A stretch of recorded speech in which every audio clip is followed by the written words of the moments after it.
The first thing Marin Vale heard was not the wind, nor the iron creak of the station sign, nor the muttering of strangers beneath the tin roof. It was her own name spoken like a sin. Marin Vale, someone whispered behind her. That's her. She kept her head bowed and her shawl drawn low over the left side of her face.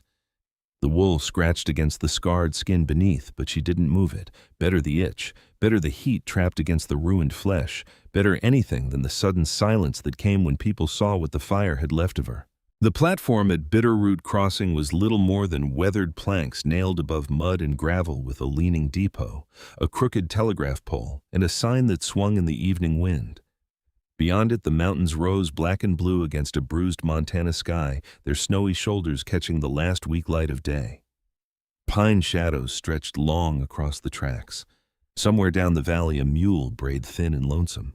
Marin sat alone on the far bench, a dented tin box clutched in both hands. It was no larger than a hymn book, but it felt heavier than a coffin. Inside were names, dates, letters, trembling words from girls and women who had gone to Reverend Amos Blackthorne for prayer and left with their souls broken. Proof, if any lawman had the courage to read it, a death sentence if Amos found her carrying it. A woman in a blue traveling coat passed close, paused, and looked down at Marin's shawl. For one foolish moment, Marin thought the woman might speak kindly. Then the wind lifted the edge of the wool. The woman saw enough. Her eyes widened. She crossed herself and moved away as if sickness lived in Marin's skin. Marin tightened her grip around the box until the metal edge bit into her palms. She tried to burn herself, they say, a man murmured near the freight door. No another answered. I heard her husband done it. Hush your mouth. Reverend Blackthorne is a man of God. A bitter taste rose in Marin's throat. A man of God. Folks said those words like they were iron bars no truth could bend. They had said them in Mercy Bend when she'd stumbled into town, half dead. Her dress scorched her face, blistered her hands bleeding from broken glass. They had said them when Amos stood before the church with tears in his eyes and told them his poor wife had gone mad. They had said them while she begged Sheriff Gideon Velez to open the tin box and read. He had not opened it. None of them had.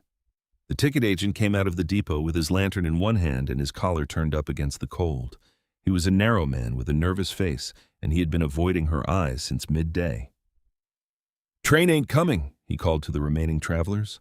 Trestle near Copper Gorge washed clean out, lines dead for 3 days at least. A groan passed through the platform.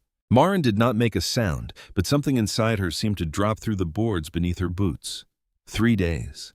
She did not have 3 days. She had $6 sewn into the hem of her dress, one heel of bread wrapped in cloth, and nowhere to sleep where a man could not find her. The road behind her led back to Mercy Bend.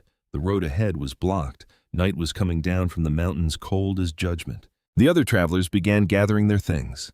A family with 2 children climbed into a wagon. A miner cursed and headed toward the saloon. The woman in the blue coat hurried away without looking back.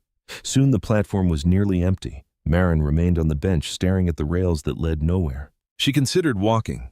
Pike's Rest lay too far east for a woman on foot, especially one being hunted.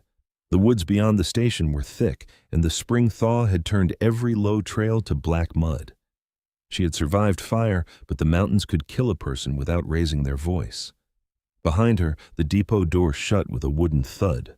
The wind moved in. She pulled the shawl tighter and tried not to shake. Bootsteps sounded on the planks, slow, heavy, unhurried. Marin lowered her eyes to the tin box. The steps stopped a few feet away. You waiting on the eastbound line? The voice was low and rough, worn down by weather and disuse. Not soft exactly, but not sharp either. Marin did not answer. The eastbound ain't coming, the man said. Not tonight, not tomorrow neither. She looked at his boots first, scuffed leather mud-caked made for mountain trails instead of town streets. Then the hem of a long wool coat, buckskin leggings beneath it. A rifle rested easy in one hand, not pointed, not threatening, just belonging there as naturally as a walking stick. She did not look higher. I know, she whispered. You got people nearby, number a room, number money for one? She swallowed. No. The man was quiet long enough that she heard the station sign creak twice above them. Then he crouched slow and careful, so his face was nearer her line of sight without forcing her to raise her head. My name's Silas Crow, he said. I got a cabin 10 miles north along Willow Creek. Stove's warm if the fire held. Got beans, coffee, and a spare blanket. You can sleep there tonight. Her heart began to beat too fast. Men had offered shelter before. Amos had offered salvation. Every cage she had ever known had opened first like a door. "No," she said. Silas did not move. All right, that was all. No anger, no wounded pride, no coaxing. He began to stand. The simplicity of it frightened her more than persuasion would have. She lifted her eyes just enough to see his face. He was older than she had first thought, perhaps 45, perhaps more. His beard was dark with threads of gray. His skin was cut by sun and wind. A scar crossed one cheek, pale and old. His eyes were gray, not cold but watchful, like mountain stone under running water. He had a pack mule tied near the freight post loaded with traps. A bedroll, sacks of flour, coffee tins, and 2 cured hides rolled tight. Not a cowboy then, a mountain man, one of those solitary men who came down from the ridges to trade pelts and buy salt, then vanished again before town could fasten a name to him. Why, she asked. Silas paused. Why what? Why would you offer? His gaze shifted briefly to the empty platform, the closed depot, the darkening road, and the strangers who had all chosen not to see her. Because nobody else did. The words were plain. That made them harder to distrust. Marin looked down at the tin box. Her thumbs rested over the rusted latch. If Amos's men came tonight, they would check the station first. They would ask the ticket agent. They would ask at the saloon. They would find the scarred woman, and when they found her, they would take the box. Maybe they would take her alive. Maybe not. Silas seemed to read some of the thought in her silence, though he did not ask after it. Cold drops fast in this valley, he said. Snow still sitting high and that wind's coming off it. I ain't asking what burned you, ma'am. I'm asking whether you mean to freeze before morning. Marin's breath caught. Not what burned you. He had seen then, or guessed enough, but he had not leaned closer, had not stared, had not asked if the rumors were true. For a moment the depot, the rails, the whispers, the mountains all seemed to hold still around her. I don't know you, she said. No, I don't trust you, wouldn't expect you to. I have trouble behind me. Most folks sitting alone at a dead station after sundown, too. The corner of his mouth almost moved, though it was not quite a smile. Marin searched his face for the things men hid behind gentle word. Hunger, ownership, amusement, cruelty. She found none of those. Only patience and something older than patience. Grief, maybe, or guilt. She rose without taking his hand. Her legs were stiff from hours of sitting. The box stayed pressed to her chest like a shield. If I come, she said, you don't ask me what's in this. Silas nodded once.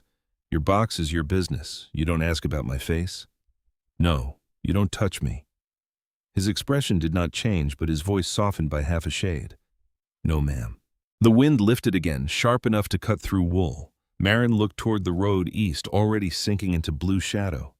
Then she looked at the mule, the horse, the man who had asked for nothing, and the mountains that might hide her or bury her depending on God's mood. All right, she said. Silas turned to his horse. Can you ride? Yes. Good. Trail's narrow after the creek. Stay close enough to see my coat. He mounted first, then waited while she gathered herself. She refused his offered hand at first, then realized she did not have strength enough to climb cleanly without it. His palm was rough and warm.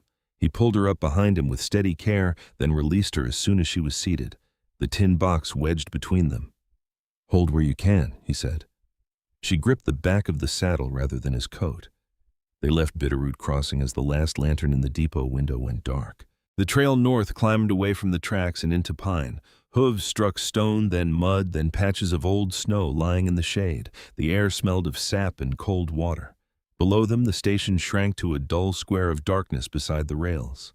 Marin did not look back for long. The mountains gathered around them. Their silence was not empty. It listened. After a while, Silas spoke over his shoulder. You got a name I can use? She hesitated. Names could be followed. Names could be handed over. Names could hang a person as surely as rope. Marin, she said at last. He repeated it once quietly as if setting it somewhere safe. Marin, nothing more. They rode on beneath the black pines until a small cabin appeared in a clearing beside a creek. Smoke rose thin from the stone chimney. A lean-to stood beside it stacked with wood. There was a skinning frame near the trees, a root cellar hatch by the back wall, and a small fenced patch where nothing yet grew but frost-browned earth. Silas dismounted and led the horse to the porch. Go inside, he said. I'll see to the animals. Marin stood before the door a moment listening. No voices, no footsteps within, no sermon soft lie waiting on the other side. She opened it. Warmth met her first, then firelight, then the smell of beans, coffee, wood smoke, and old leather. The cabin was one room, plain, clean enough, a narrow bed against one wall, a table with two chairs, a black stove, pelts hung from a beam, a rifle rack stood near the hearth, nothing delicate, nothing false. Maren stepped inside and shut the door behind her. Her knees nearly failed. She placed the tin box on the table but kept one hand on it. She could still run if she had to. She knew where the door was. She knew where the window was. She knew how quickly fire could turn a room into a grave. When Silas came in, he stomped snowmelt from his boots and hung his coat on a peg. He did not comment on her standing there like a cornered animal. "Sit," he said. "You look hollow." He filled a bowl from the stove and set it before her. Beans with salt pork, thick and plain, then coffee in a tin cup. Maren waited until he sat across from her and began eating from his own bowl. Only then did she lift the spoon. The first bite nearly broke her.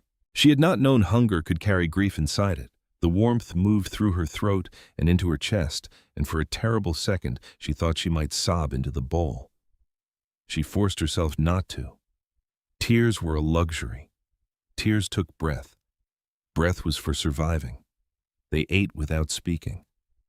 Afterward, Silas cleared the bowls and placed another log in the stove. "You take the bed," he said. "No." He unrolled a blanket near the hearth. "Wasn't asking. I can't put you out of your own bed. I've slept in snow caves under wagons and once in a tree during a flood. Floor won't kill me." The answer was so dry, so matter-of-fact that Maren almost remembered how laughter felt. Almost. She sat on the edge of the bed with the tin box in her lap. Silas lay down near the fire boot, still on, hat tipped over his eyes. His rifle rested within reach, but not in a way meant to frighten her. In a way that said danger belonged outside, and he knew how to listen for it. Maren waited a long time before lying down. She kept her dress on, kept her shawl close, slid the tin box beneath the pillow and rested one hand over it. The fire settled. The creak whispered beyond the wall. Somewhere in the timber, an owl called once and went quiet. Maren stared into the dark rafters. She was not safe, not truly. A room could lock, a kind voice could turn, a man of God could carry kerosene, but the door was not barred. The air did not smell of smoke, and the man by the hearth had not asked her to explain why she was broken before deciding she was worth keeping alive. Near dawn, she woke to the sound of an axe splitting wood. She rose carefully and went to the small window. Frost feathered the glass. Through it she saw Silas in the yard, sleeves rolled despite the cold, swinging the axe with steady rhythm. Beyond him the mountains stood pale beneath the morning light. Maren touched the pillow where the tin box rested hidden. For one night she had outrun Amos Blackthorn, but the letters were still with her. And truth, she knew, was the one thing no hiding place could hold forever. By the third morning, Maren knew the sound of Silas Crow's axe, as well as she knew the sound of her own breathing. It came before sunrise, steady and unhurried, each strike splitting the cold apart. Then came the scrape of wood being stacked beneath the lean-to, the low murmur of the mule, the creak of the cabin door, and the smell of coffee turning bitter on the stove. Silas moved through the mornings like a man who had made peace with work because work asked fewer questions than people did.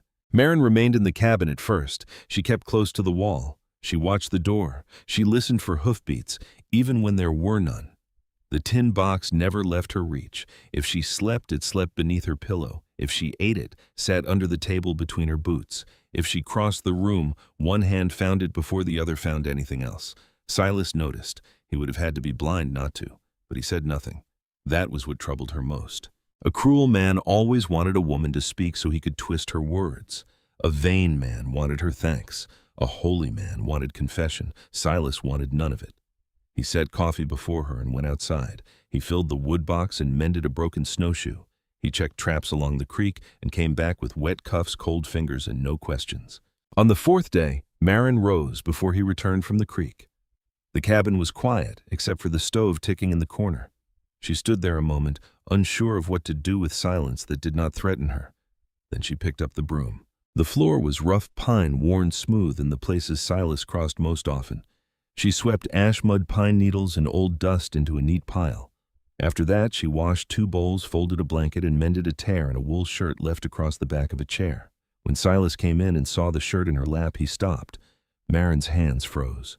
"I can put it back," she said quickly. He looked at the careful stitches, then at her. "Didn't say I minded. It was torn. Been torn a while." "You could have mended it." "I could have." He took off his hat, hung it on the peg, and moved to the stove. That was all. No praise, no suspicion, no claim laid upon the small work of her hands. Maren bent over the shirt again before he could see what that mercy did to her face. That evening, the weather shifted. Clouds came over the mountains in heavy gray folds, and the wind sharpened. By dusk, pain had begun to move through the scarred side of Maren's face. It started as a tight pulling near her cheekbone, then became heat, then a deep ache that reached into her jaw and temple. She tried to hide it, but her hand kept rising to the shawl. Silas saw. "You fevered? No, you're lying." Her eyes flashed toward him. He did not apologize. "Old burns turn mean in weather like this. I don't know enough to treat them proper." "I don't need treating. You need someone who knows what they're doing." Before she could argue, he was already pulling on his coat. They left the cabin while the last light still clung to the trees. Silas saddled the horse and led the mule, letting Maren ride alone, so she would not have to sit close behind him. The trail wound down along Willow Creek past leaning cottonwoods and red willow thickets where snow lay in dirty patches. Water moved dark and fast under skins of ice. After 2 miles, a small cabin appeared near the creek, half hidden by brush and smoke. A woman stood outside, splitting kindling with short, hard strokes. She was perhaps 50, perhaps older, with black hair streaked silver and braided down her back. Her wool skirt was patched, her shoulders wrapped in a blanket striped with red and brown. She looked at Silas first, then at Maren, and her eyes did not widen. "Crow," she said. "You bring trouble or sickness?" "Maybe both," Silas answered. The woman gave a dry little breath that might have been a laugh. "Then bring her inside before the cold makes up its mind." Her name was Tala Red Willow.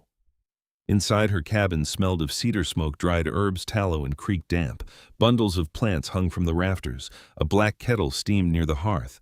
Tala pointed Maren to a stool and held out her hand. "Let me see." Maren stiffened. Silas turned toward the door. "I'll tend the animals." He left without waiting to be thanked, and somehow that made the room easier to breathe in. Slowly, Maren lifted the edge of the shawl. Tala did not flinch. She did not gasp. She did not soften her face into pity. She leaned close enough to see the angry redness along the old burn and touched Maren's chin with 2 fingers, gentle but firm. "Fire did this." Maren's throat closed. She nodded. "Long enough ago to scar, not long enough for the spirit to quit hurting." Maren looked away. Tala warmed a cloth in an herb wash and pressed it lightly against the damaged skin. The heat hurt at first, then eased something deep beneath the surface. "I look at it and remember the room," Maren whispered before she could stop herself. Tala changed the cloth.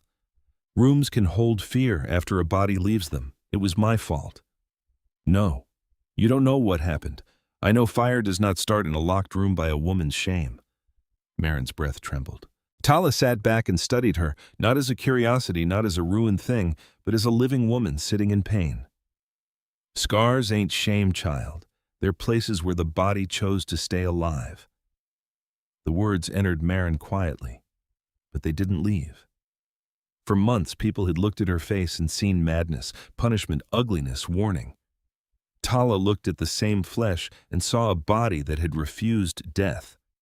Maren pressed her lips together until they stopped shaking. When Silas brought her back to the cabin, night had settled thick in the pines. Rain tapped against the roof. The creek sounded swollen and restless. He built the fire higher while Maren sat at the table, her shawl loosened for the first time since she had arrived. The tin box sat between them. Silas poured coffee. "Tala, help, yes. Good." Silence gathered. Maren stared at the box until the rusted latch blurred before her eyes. "He was a preacher," she said. Silas did not move. "Reverend Amos Blackthorne, Mercy Bend Mission." Her voice sounded thin, almost childish. "I married him when I was 17. My parents were dead. Fever took both in the same week. He buried them. He was kind to me after, softer than anyone had been. Rain scratched at the window. I thought God had sent me shelter." Silas sat across from her, hands wrapped around his cup. Maren opened the tin box. The letters lay inside like sleeping wounds, some folded neat, some crumpled, some written in careful script, others in jagged, frightened lines. She touched the top one but did not lift it. They came to him for prayer. Girls with dead fathers, wives with cruel husbands, widows with no money, servant girls afraid they were with child. He told them the mission was safe. Her jaw tightened. It wasn't. Silas reached for one letter only after she nodded. His eyes moved across the page. The longer he read, the colder his face became. "How many?" he asked. 17 that I found, maybe more. And he burned you for taking these. He locked me in the storage room behind the mission, poured kerosene by the door, told me a lying wife was already damned and fire would only show it. Her voice went flat. I broke the window. My dress caught. I rolled in the dirt until someone found me near morning. Silas set the letter down carefully, as though roughness might harm the woman who wrote it. The sheriff, Gideon Velez. He said Reverend Blackthorne was a respected man, said I was fevered, said a barren woman could imagine all manner of devils. For the first time since she had known him, Silas's hands curled into fists. My sister's name was Mara, he said after a long while. Married a man folks called decent. I saw bruises, saw the way she stepped back when he raised his hand too quick, told myself it was none of my business. He looked into the fire. She died at the bottom of a stair. They said she fell. I helped bury her and kept my mouth shut because the dead don't ask questions. But they answer them every night. Marin felt the ache in him like another kind of scar. Silas pushed the letter back toward the box. Judge Harlan Pike sits at Pike's Rest. Mean old devil. Honest, though. We get these letters to him. They won't believe me. Then we make them look long enough to see. The next morning, Silas rode to the trading post for supplies. Before leaving, he showed Marin the root cellar hatch behind the cabin. If riders come, you take the box and go down. Don't open for anyone but my voice. She almost laughed at how quickly fear understood instructions. Near midday, hoofbeats came. Marin grabbed the tin box and dropped into the cellar, pulling the hatch over her head. The dark smelled of earth potatoes and old wood. Above, boots crossed the floor. Burned woman's supposed to be here, a man said. Preacher wants the box more than her. Another voice laughed. Maybe we bring both. Marin pressed the box to her chest so hard she could feel its corners through her dress. They left after searching the yard and lean-to, but she stayed below until her limbs went numb. Silas returned at dusk with flour coffee cartridges and a stranger riding beside him. The man was lean, brown-skinned, and sharp-eyed, with a blue sash at his waist and a Métis beadwork pouch hanging from his belt. His name was Jonas Pike, a pack trader who knew every mission road and hidden trail between the Bitterroot and the court towns. They're asking after you at every crossing, Jonas said.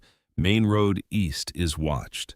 If you mean to reach Pike's Rest alive, you don't take a road. You take the old pass. Silas looked at Marin. The cabin fire crackled behind her. For 4 days, this place had held her like a cupped hand. But hands could open, walls could burn. Mercy Bend had already sent its shadow to the door. Marin closed the tin box and fastened the latch. When do we leave? Silas reached for his rifle. Before dawn. They left before the world had color.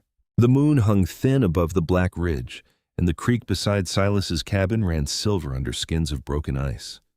Marin stood in the yard with her shawl pulled close, watching Silas tighten the mule's pack straps by feel.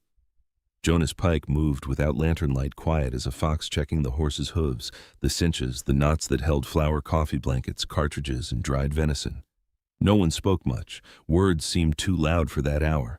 Marin tied the tin box into her saddlebag with 2 leather straps, and then tied it again with a strip torn from her own underskirt. She tested the knots 3 times. Her fingers were stiff from cold, but fear made them careful. Silas noticed. It'll hold. It has to. He looked toward the dark timber south of the cabin. Then we make sure it does. The cabin behind them still held warmth. The fire inside had been banked low, glowing red behind the stove door. For a few days it had been shelter, food, silence, and something dangerously close to peace. Marin did not let herself look at it too long. Peace could make a person slow.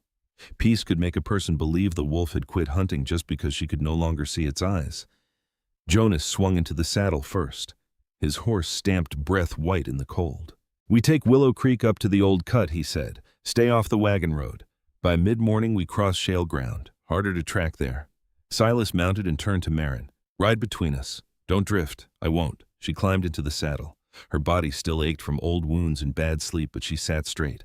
The tin box bumped lightly against her leg when the horse shifted. That small weight steadied her more than prayer. They rode north through the trees while dawn hid below the mountains. The trail was not a road, only a memory pressed into earth by trappers, pack animals, and people who knew better than to travel where every fool could see them. Pine branches dragged at Marin's shoulders. Snow lay in the shadows, crusted hard on top and soft beneath. Twice her horse slipped crossing frozen runoff. Each time Silas turned in the saddle, but he didn't speak unless he had to. Jonas rode ahead reading signs Maren could not see. A bent grass blade, a wet stone turned wrong side up, bark rubbed from a sapling. He seemed to know the mountain by touch, by smell, by some sense older than maps. By sunrise the cabin was far behind them. The sky opened pale and cold above the ridge. Below, the Bitterroot Valley lay in folded blue shadow with mist rising from the creek bottoms. It should have been beautiful. Maybe it was. Maren could not feel beauty yet.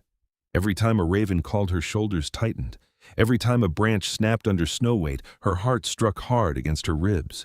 They stopped once beside a stand of firs while Jonas walked back along the trail. Silas handed Maren a strip of dried venison. "Eat. I'm not hungry. Doesn't matter." She took it because arguing wasted strength. Jonas returned after a few minutes, crouched and scooped snow over a patch of disturbed mud. "No sign behind us yet," he said. "But if Blackthorn's men went to the cabin after dawn, they'll know we left in a hurry." "How long before they find the trail?" Maren asked. Jonas looked at her kindly, which somehow made the answer worse. "If they have a good tracker, not long." They moved again. The path climbed into harsher country. Trees thinned. Wind came harder between the slopes. The horses picked their way over shale that shifted underhoof with a sound like broken plates. Silas dismounted and walked, leading his horse through the worst of it. Maren did the same, though her legs trembled. The mountain did not care that she was tired. It offered no softness. It only demanded one more step and then another. Near midday, they stopped in a narrow draw where rock walls rose on either side. Jonas found a place where old smokestains darkened the stone beneath an overhang. "Trapper shelter," he said. "Not much, but it breaks the wind." Silas studied the sky. "We rest the animals. No fire." Maren sank onto a flat stone, breathing hard. Her scarred cheek burned in the cold. She pressed gloved fingers lightly to it and closed her eyes. At once she was back in the mission storage room. The smell of kerosene, the scrape of the match, Amos's voice beyond the door, calm as Sunday bells. "A lying wife is already damned, Maren." Her eyes flew open. Silas was watching her from beside the horses. She looked away quickly. "I'm all right. No, you ain't." The gentleness in his voice almost undid her. "I can't keep doing this," she whispered. "Every tree, every shadow, every sound, I think it's him.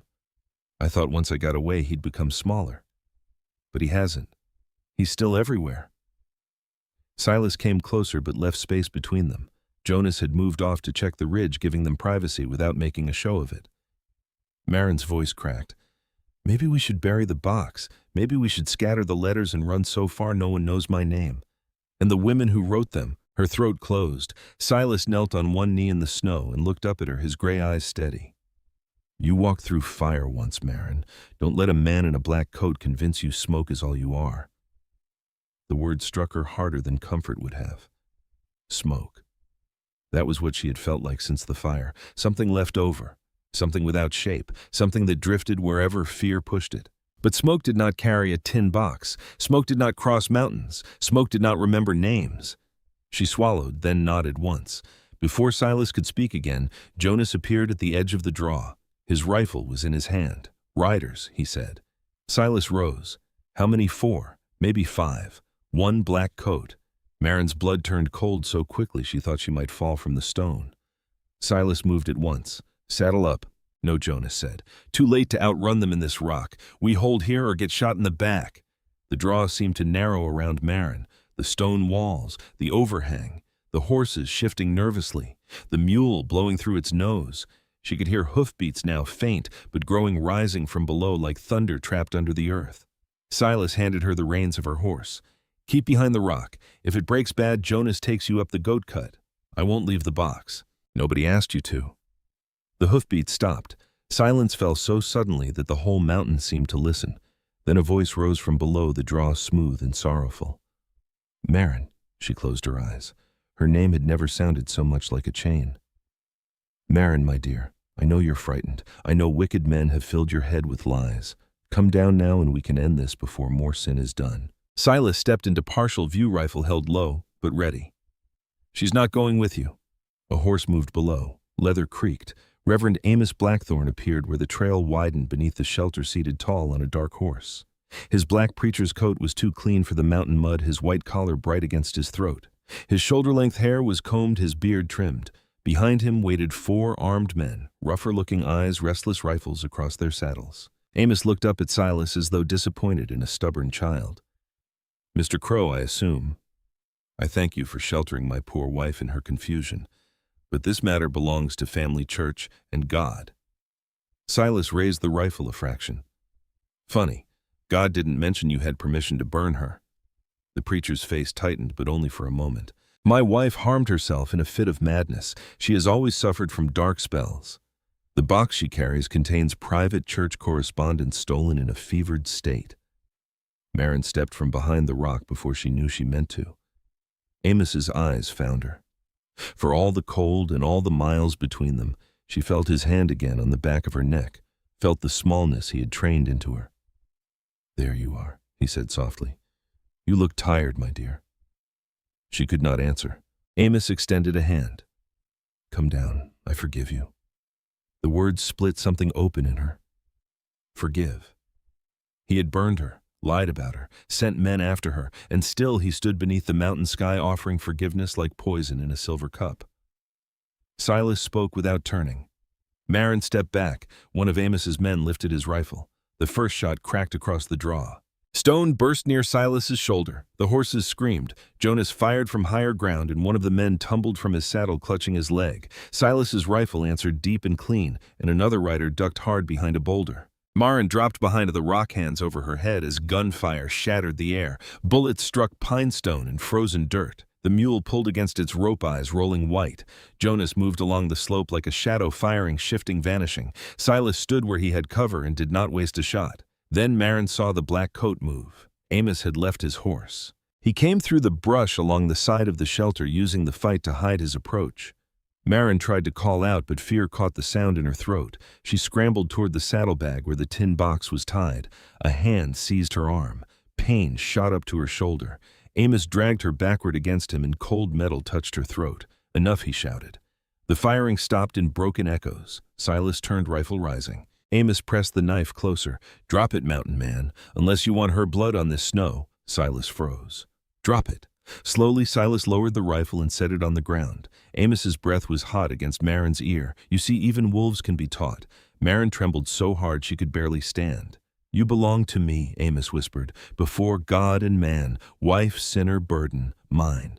For a moment she was in the room again, the door locked, the kerosene spreading, her lungs full of smoke. Then Tala's voice rose somewhere inside her. "Scars ain't shame, child." Then Silas's. "Don't let a man in a black coat convince you smoke is all you are." Marin looked down. Her right boot was braced against a buried root. Amos held her high, confident in her terror. She drove her elbow backward with everything in her. He grunted, loosening just enough. Marin dropped, twisting away from the knife. It sliced the edge of her shawl instead of her throat. She hit the snow hard and rolled. Silas moved like the mountain had thrown him. He snatched up the rifle and fired. Amos spun his shoulder, bursting red against the black coat. He fell to one knee, the knife dropping from his hand. Jonas came down from the rocks with his pistol drawn. The remaining men, seeing Amos wounded and one of their own bleeding in the dirt, broke and ran for their horses. Silas fired once over their heads, and they vanished down the trail. Silence returned in pieces. Marin pushed herself up, shaking. Amos knelt in the snow, one hand clamped over his bleeding shoulder. His face was no longer holy. It was pale with rage. Silas stood over him, rifle aimed at his head. "Give me a reason," Silas said quietly. Amos laughed through his teeth. "Kill me and you hang. Kill a preacher and they'll call her a whore and a witch from here to St. Louis." Silas's finger tightened. "No," Marin said. Silas did not look away from Amos. "He'll keep coming. Then let him come in chains." Now Silas looked at her. Marin stepped closer, her torn shawl hanging from one shoulder, her scarred face bare to the mountain air. "If he dies here, his people make him a martyr. If he stands in court, they have to hear what he is." Amos's eyes flickered. Not fear exactly, but the first shadow of it. Jonas tied Amos's hands with rawhide and bound his wounded shoulder tight enough to keep him alive. Silas retrieved the tin box and handed it to Marin. She held it against her chest, but not like a shield now, like a charge. They set Amos on one of the captured horses and tied his feet beneath the belly. The wounded man was left with water and a chance to crawl back to whatever mercy he believed in. The dead quiet of the pass closed behind them as they rode east. By late afternoon, the mountains began to open ridge by ridge toward the long road that led to Pike's Rest. Marin rode beside Silas. Amos followed behind them, bound, bleeding, and silent at last. She knew the hardest part had not ended in the snow. The fire had followed her into the pass and failed to take her. But now she would have to walk into a room full of strangers, pull back her shawl, open the tin box, and ask the world to believe a scarred woman over a man in a preacher's collar. Her hands shook on the reins. Still, she didn't turn back. Pike's Rest rose out of the river mud like a place built by men who trusted law only because they had seen what happened without it. Freight wagons lined the main street, their wheels sunk deep in brown ruts. Mules stood hipshot outside the mercantile. Smoke rolled from the blacksmith's forge and mixed with the sour smell of wet wool, horse sweat, tobacco, and coal oil. Men turned as Marin, Silas, and Jonas rode in with Reverend Amos Blackthorne bound to a horse behind them, his black coat stiff with dried blood at the shoulder. No one had to ask what had happened. A wounded preacher in ropes made its own sermon.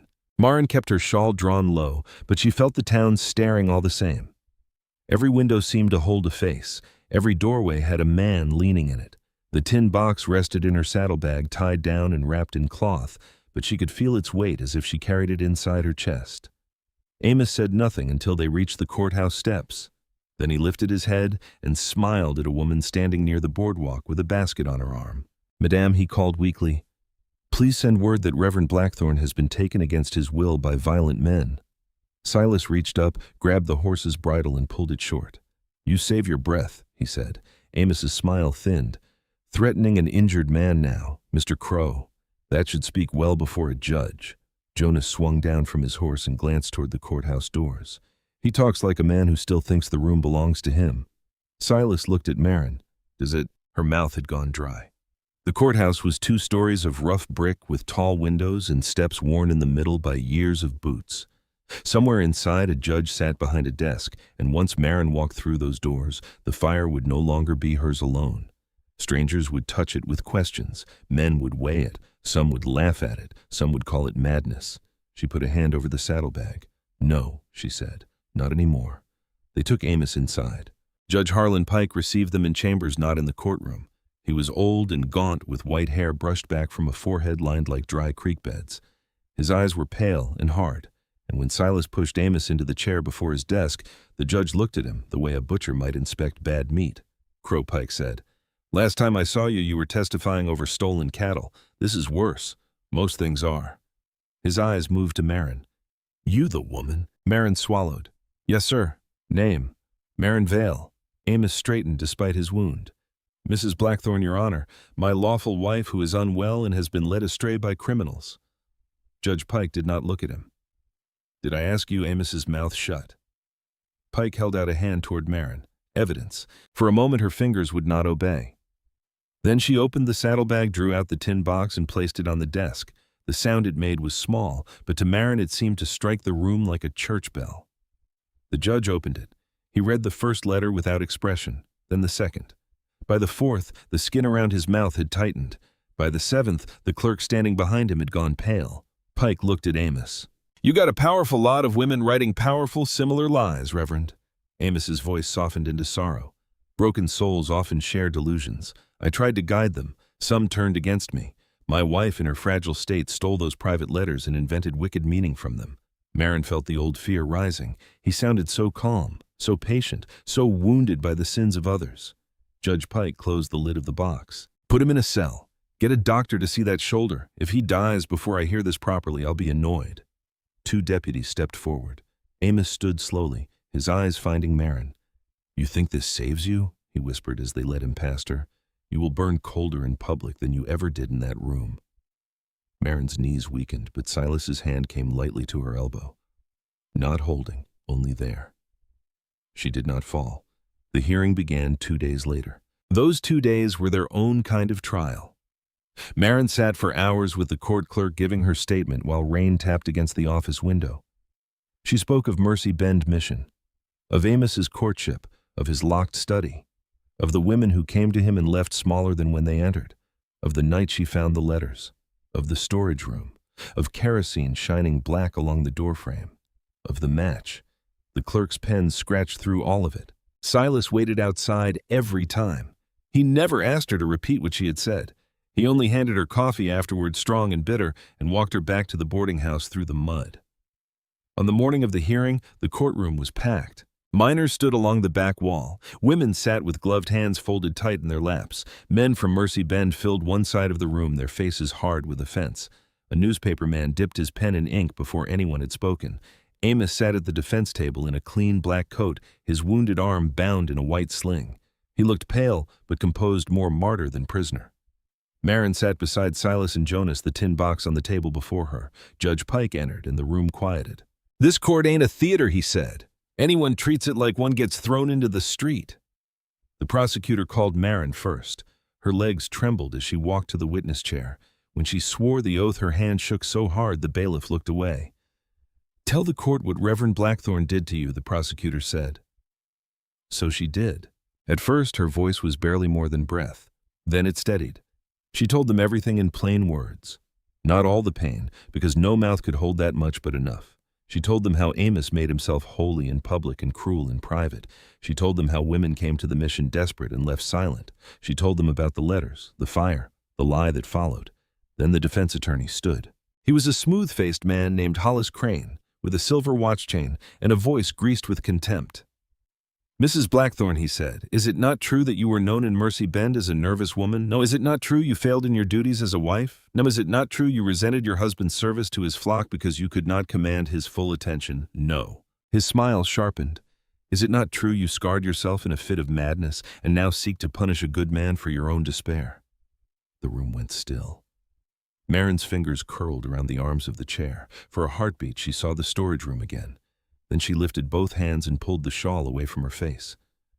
A woman gasped. Someone muttered a prayer. The newspaper man stopped writing. Marin turned her scarred cheek toward the court. "This is not despair," she said. "This is what his mercy looked like when no one was watching." Crane looked away first. After Marin came Nora Bell. She was young, thin, and white-faced, but she walked to the stand by herself. Tala Red Willow had found her through Jonas's trade route and sat near the front, her dark eyes steady as stone. Nora clutched a handkerchief until her knuckles shone. "I went to Reverend Blackthorne after my father died," Nora said. "He told me grief made women weak. He told me obedience would heal me. Then he hurt me, and when I tried to speak, Deacon Sutter said I must have tempted him." The courtroom stirred. Then Elsie Rowan spoke, then Clara Whitcomb. Their voices shook, but they did not stop. Jonas testified about the trail that pursued the hired men. Silas told how Amos held a knife to Marin's throat in the pass. Tala spoke only briefly, but every word carried. "I treated the burns," she said. "I have treated many wounds. That woman did not make those scars to tell a story. Those scars are the story." Amos's face had changed by then. The saintly calm was cracking. His eyes moved from witness to witness with a hatred he could no longer fully hide. Crane objected again, saying grief and female imagination had poisoned the court. Judge Pike leaned forward. "A lie can wear a preacher's collar, but truth has a way of standing up barefoot and bleeding." No one spoke after that for several seconds. Then Amos rose from his chair. "These women are fallen," he said, his voice ringing with fury. "They came to me corrupted, full of want and weakness. I did what I could to guide them. If I sinned as all men do, but my work was holy. The mission must be protected from filth dressed up as testimony." The words died into silence. Even some of the Mercy Bend men looked down. Judge Pike stared at him. "Sit down, Reverend. You've helped enough." The trial that followed moved with brutal swiftness. More letters were read, more records entered, more witnesses confirmed what Mercy Bend had buried. The jury took less than 3 hours. Guilty on attempted murder, guilty on assault, guilty on coercion and abuse of spiritual authority. Judge Pike sentenced Amos Blackthorne to hang. Marin heard the words as if from underwater. Silas stood beside her. Jonas removed his hat. Tala closed her eyes. Amos did not beg. When deputies pulled him from the room, he looked at Marin one last time. "You think fire is finished with you," he said. "It ain't." A week later, he died on the gallows behind the courthouse, still claiming he had nothing to repent. Marin watched because she needed to know the shape of an ending. When the trap fell, she felt no gladness, only a hollow place where terror had lived too long. That night, someone slipped a note beneath the boarding house door. Silas found it first. His jaw hardened as he read. Marin took it from him. The letters were crude, black, and angry. You killed our shepherd. We'll take the woman and burn the rest." Jonas came before dawn with worse news. Men from Mercy Bend had been seen asking after them. Money had changed hands. A bounty whispered through saloons and freight yards had been placed on Marin Vale. By noon, smoke rose in the west. Silas's cabin. His winter stores, traps, furs, and roof were gone before they reached the valley. Only the stone chimney stood black against the sky with ashes blowing around it like dead snow. Marin stood before the ruin, the tin box in her arms. "I'm sorry," she whispered. Silas looked at what remained of his home, then at the ridge beyond it. "This wasn't Amos." "No," Jonas said quietly. "This is the men who needed him wholly." Tala, who had ridden with them from town, touched Marin's shoulder. "Kill the snake, and sometimes the nest still moves." Marin stared at the ashes until the truth settled cold and clear inside her.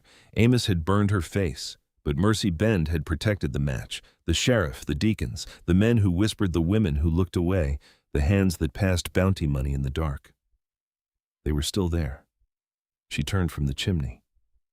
"I'm going back." Silas's eyes narrowed. "To Mercy Bend." "Yes, they'll be waiting, then let them see me coming." The tin box was heavy in her hands, but she no longer held it like something she feared losing. She held it like a weapon. Mercy Bend looked smaller than Marin remembered and meaner. The road came down from the timber in a long brown scar, cut deep by wagon wheels and spring rain. At the bottom of the slope, the town sat huddled around the white steeple of the mission, its false front stores and weathered houses turned toward the church like children toward a stern father. Smoke lifted from chimneys. Laundry snapped on lines. A dog barked once and went quiet. For a moment, nothing moved. Then, faces appeared in windows. Marin rode in the center of the road with the tin box resting against her thigh. Silas Crow rode on her right, his rifle in the saddle boot and his gray eyes fixed ahead. Jonas Pike rode on her left, loose in the saddle, watching roofs, alleys, and doorways. Tala Red Willow followed beside a young territorial deputy named Will Carter, who carried Judge Harlan Pike's papers folded inside his coat. No one spoke as they entered town. They did not need to. Mercy Bend remembered Marin as a woman stumbling out of smoke, half mad with pain, begging people to open a box they refused to touch. It remembered Reverend Amos Blackthorne as a holy man, a shepherd, a martyr, hanged by outsiders and lies. It had not expected the woman with the burned face to return upright, armed with law witnesses and the same tin box still alive in her hands. The first whisper came from the mercantile porch. "That's her." Then another. "God help us." Marin kept her shawl back from her face. The cold air touched her scarred cheek and she let it. Sheriff Gideon Velez's office stood beside the jail, squat and gray, with a warped sign swinging above the door.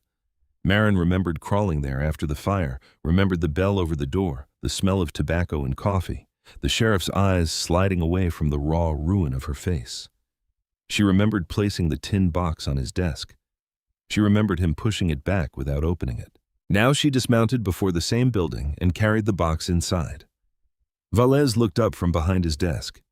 His hair had grayed more since she had last seen him, but his jaw was the same hard line, his eyes the same cold blue. For a heartbeat, he looked afraid. Then anger covered it. "You got no right coming back here," he said.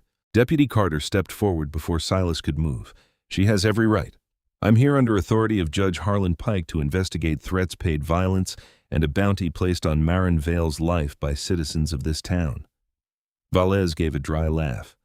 "Pike's Rest got no business telling Mercy Bend how to keep order. It does when Mercy Bend sends hired men across the mountains to kill a witness." The sheriff's face darkened. "Careful, boy." Silas closed the door behind them. The sound was soft, but everyone heard it. Marin placed the tin box on the desk. Not gently. Velez stared at it as if it were a rattlesnake. "You had your chance to open it," she said. "You chose not to." His mouth tightened. "I chose not to entertain the ravings of a burned woman trying to ruin a preacher." "No," Marin said. Her voice surprised her. It didn't shake. "You chose the comfort of a lie." Velez stood. "I ought to lock you up for disturbing the peace." Deputy Carter unfolded the papers from his coat. "Try it and I'll arrest you for obstruction of a territorial investigation." For a moment the room held its breath. Then the front door opened behind them. A man in a fine dark suit stepped in, followed by the smell of bay rum and cold dust. Deacon Abram Sutter filled the doorway like a man accustomed to people making room. His iron gray hair was combed flat. His gloves were black. A gold watch chain crossed his vest. He stopped when he saw Marin. "You," he said. Marin turned to face him. Yes, Sutter's lip curled. You've done enough damage to this town. Not yet. His eyes flicked to the tin box, then to Deputy Carter's papers, then to Sheriff Velez. For the first time, his confidence faltered. Jonas noticed. Man who ain't guilty usually asks what the charge is. Sutter stiffened.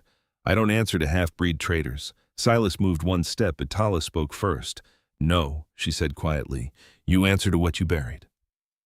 The words struck the room harder than shouting. Deputy Carter looked at Sutter. Abram Sutter.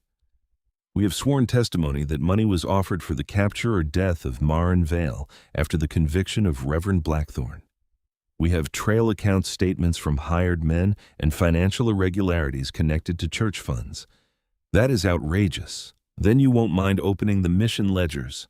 Sutter's face went still. Velez looked at him then, and Marin saw something pass between them. A crack in a wall, a shared secret suddenly too heavy to carry. The church ledgers are private, Sutter said. Not when they pay for murder, Carter replied. Sutter's calm split. Murder? What murder? That woman murdered Amos as surely as if she pulled the rope herself. She destroyed a man of God. She poisoned women against him. She dragged filth into daylight and called it truth. Marin stepped closer to the desk. Amos hurt 17 women whose letters I carried. More have spoken since. He locked me in a room and set it on fire. Sutter's eyes burned. Amos was flawed. All men are flawed, but his work mattered. The mission mattered. Souls were saved here. Whose souls, Marin asked. The girls he broke. The families you paid to stay quiet. The sheriff who turned away. Or yours. Deacon for calling rot holy because it sat under a steeple. Sutter's hand trembled at his side. You don't understand what it takes to hold a community together. I understand what it costs when you hold it together with women's bones. Silence followed. Then Sutter said low and bitter, the bounty was meant to end the unrest. People were losing faith. Donations had stopped. Families were questioning everything. If you had disappeared, Mercy Ben could have healed. Marin felt the room tilt, but she did not move. If I had disappeared, she said, your lie could have healed. Deputy Carter took out his handcuffs. Abram Sutter, you are under arrest for conspiracy to commit murder. Sutter turned to Velez. Gideon. The sheriff stared at him a long while. His face had gone gray. I won't hang for you, Velez said. Sutter's mouth opened. Velez looked at Deputy Carter. There were meetings. After the hanging, Sutter said the woman had to be handled, said the town needed peace. I knew money changed hands. Bastard, Sutter breathed. Velez did not look away. Maybe. But I'm done carrying your sins. They locked Sutter in the back cell before sundown. By morning, all Mercy Ben knew. Some men cursed Marin in the street. Some women shut their doors.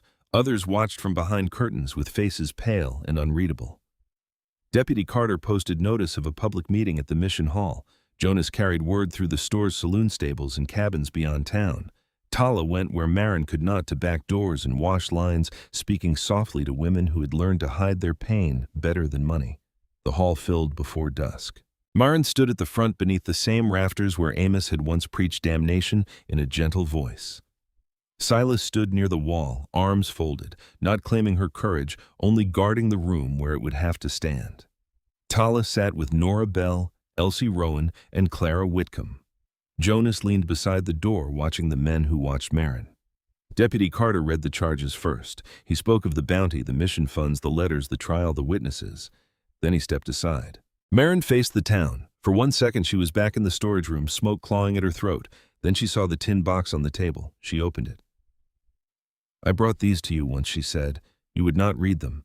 You said Reverend Blackthorne was too good to be guilty and I was too broken to be believed. No one moved. I am still broken in places, she said. But that does not make me a liar. She read the first name, then the second. Then Nora stood and spoke. Elsie followed. Clara after her. One by one, women rose. Some spoke of Amos. Some spoke of fathers, husbands, employers, deacons, men protected because they were useful, respected, or feared. Some could only say a name before sitting down again. It was enough. The room changed slowly, like ice breaking under spring water. A few people left. A few wept. An old woman in the back covered her face with both hands and whispered, Lord, forgive us. Marin did not forgive the town that night. Forgiveness was not a thing to be handed out because guilt had finally grown uncomfortable. But she watched truth move through Mercy Bend like weather, and for the first time the town had to stand in it. Sutter was tried and convicted. 2 church elders fled and were caught near the river crossing. Sheriff Velez resigned before the territory removed him. The mission was stripped of its old leadership. Its ledgers opened its silence, named in print by newspapers that carried the story farther than Maren had ever traveled. When it was done, Maren did not stay. She returned with Silas to the Bitterroot country. Not to the burned cabin, but to a small clearing near Tala's Creek settlement, where willows bent low over cold water, and Jonas's trade route passed close enough to bring news, coffee paper, and letters. They built slowly. Silas raised walls from fresh-cut pine. Maren planted beans in dark soil where fire had once cleared brush. Tala brought salve and seeds. Jonas brought window glass wrapped in burlap and joked that a house with light was less likely to brood. Maren began teaching children to read at a table near the stove. Later, women came too. Some needed letters written, some needed statements copied, some only needed someone to sit across from them and believe the first sentence. Spring turned to summer.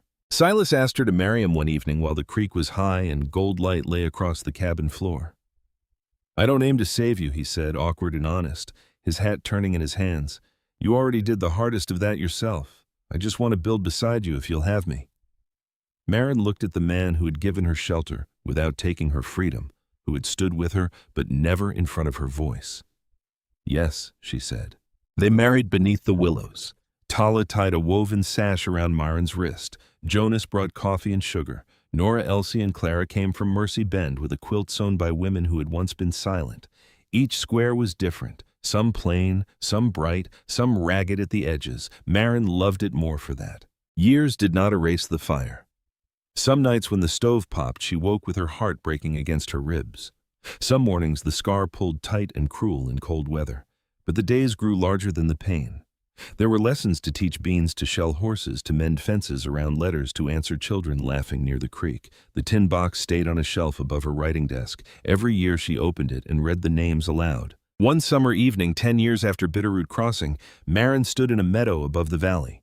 Wildflowers moved in the wind where old burn scars marked the land beneath them. Silas stood beside her, his hand warm at her back. Below, smoke rose from their chimney, thin and peaceful. That night, she opened her journal. For a while, she listened to the creek and the low murmur of Silas banking the fire. Then she wrote, "He burned my face, but not my future. That part still belongs to me." She set down the pen and touched the scarred side of her face with gentle fingers. It was not beautiful. It was honest. It was proof of a door broken open, a window climbed through a mountain, crossed a courtroom faced a town, made to listen, and a life taken back, one breath at a time. "You coming to bed?" Silas called softly. "In a minute." Maren looked once through the window at the stars over the Bitterroot Mountains. Somewhere beyond them, other women were still searching for a way out of smoke. She could not save them all. But she could keep a lamp lit. She could keep paper ready. She could keep believing the first sentence. Then she turned from the window and went to the warmth waiting for her. No longer the woman hiding by the tracks, no longer only the woman who survived the fire, but a woman living openly beneath the wide Montana sky with her name, her scars, and her future still her own.